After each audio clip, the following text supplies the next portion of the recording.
Haleluya, haleluya, haleluya. Salam saudaraku, Ratapan 3 ayat 22 sampai 23. Sebab kebaikan Bapa Yahweh tidak pernah berhenti, rahmat Bapa Yahweh tidak pernah berkesudahan, selalu baru setiap pagi. Begitu besar kasih setia Bapa Yahweh di dalam kehidupan kita dimanapun kita berada. Renungan KPI Mayum Kaim pada hari Rabu tanggal 6 Oktober 2021 atau pada tanggal 30 Tisri 5782 diambil dari kitab Kejadian atau Beresit 3 ayat 1 yang berkata demikian. Adapun ular adalah binatang yang paling cerdik di antara segala binatang di padang yang telah dijadikan oleh Yahweh Elohim. Dan dia bertanya kepada wanita itu, benarkah Elohim berfirman bahwa engkau tidak boleh makan buah-buahan dari semua pohon yang terdapat dalam taman itu? Saudaraku, perikop yang baru saja kita dengarkan adalah tentang kejatuhan manusia.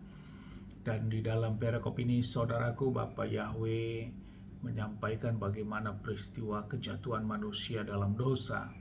Dan berangkat dari suatu strategi si ular yang merupakan gambaran dari si jahat, saudaraku, yang akan mencobai manusia.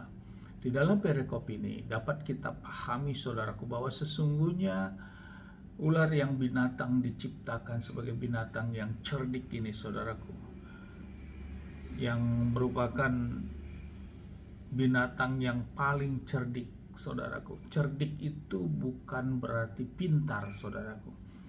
Cerdik itu adalah orang yang suatu sifat yang bisa memanfaatkan situasi untuk keuntungannya sendiri. Itulah yang diantaranya pengertian dari kecerdikan, saudaraku.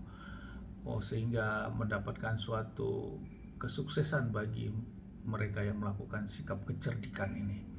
Dan ini dilakukan oleh ular. Sesungguhnya si ular, dia tidak tahu bahwa di dalam Taman Eden itu ada suatu pohon yang dilarang untuk disentuh, apalagi dimakan buahnya.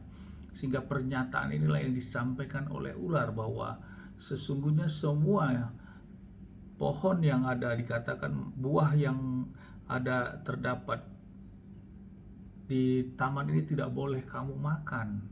Jadi ada perkataan itu, kami ulangi, benarkah Elohim berfirman bahwa engkau tidak boleh makan buah-buahan dari semua pohon, tidak boleh memakan dari semua buah pohon.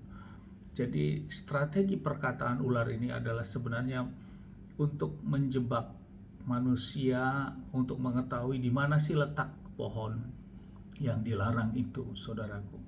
Jadi artinya bahwa firman ini mengatakan bahwa si ular tidak tahu di mana letak pohon kehidupan itu.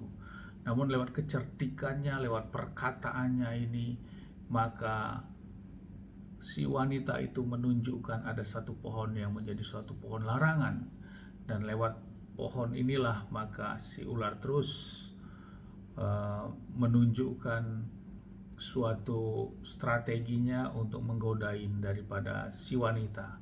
Saudaraku, ini yang menjadi renungan bahwa sesungguhnya si jahat itu sifatnya adalah mencobai dan menggoda, saudaraku. Tergantung kita sebagai manusia untuk bagaimana menyikapinya dengan tahapan-tahapan yang dilakukannya. Dia bertanya dulu dan lewat itu menunjukkan, maka setelah tahu posisi di mana pohon kehidupan itu, lewat itu terus ular berstrategi untuk mengatakan bahwa manusia, kalau engkau makan engkau akan menyamain seperti Tuhan. Inilah sifatnya, makanya sifat ular adalah mencuri, membunuh, dan juga membinasakan. Amin. Sukses besar bagi kita semua.